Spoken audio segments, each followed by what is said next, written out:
The man next door smiles every morning, but I've never seen him leave his house. So, I, 29F, moved to this small Belgian town about 3 months ago. It's the kind of quiet place where people still say bonjour to strangers and the church bells tell you the time better than any watch. I rent a small terraced house at the end of a cobbled street lined with flowers and old bicycles leaning against walls. It's peaceful. Almost too peaceful. But from the very first morning, something felt off. My kitchen window faces the house next door, a tidy little home with green shutters and lace curtains. Around 7:30 every morning, without fail, the curtain shifts. And there he is, an older man, maybe in his late 60s, standing by the window, smiling. Not a creepy smile. More like one of those gentle, knowing smiles you'd expect from a grandfather watching his grandchildren play. I'd smile back, maybe wave a little, and then he'd pull the curtain closed again. Every single morning. After a week, I realized I'd never seen him anywhere else. Not outside. Not shopping. Not walking down the street. Nothing. I started noticing details, his garden, for example. It's perfect. Fresh flowers, trimmed hedges, no weeds in sight. Yet I've never once seen anyone tending to it. One evening, I asked my neighbor across the street, an older woman named Claire, if she knew anything about him. She just gave me this small smile and said quietly, "Oh, you mean Monsieur Duval.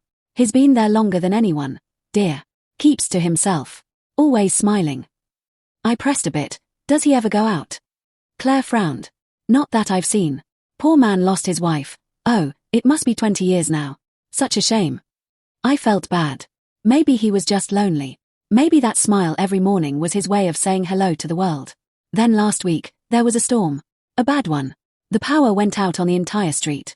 I was standing by my window, wrapped in a blanket, watching the rain pour down, when I noticed something strange. Every house was dark, except his. His window glowed a warm yellow, like candlelight. And through the rain, I could swear I heard faint music, something classical, maybe Chopin. The next morning, same thing. Curtain opens.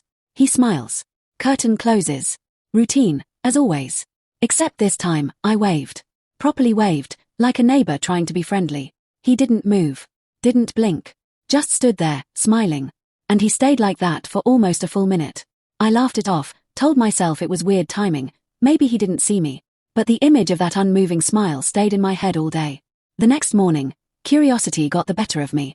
I walked up to his front gate. His garden was silent, not even the usual birds around. I called out a polite, "Bonjour, Monsieur Duval." No answer. Up close, I saw that his mailbox was overflowing. Letters yellowed by sun, magazines from who knows when. Some of the postmarks looked years old. I hesitated, then knocked on the door. Nothing. Not even a sound. And then I noticed the window. The same one where he always smiled.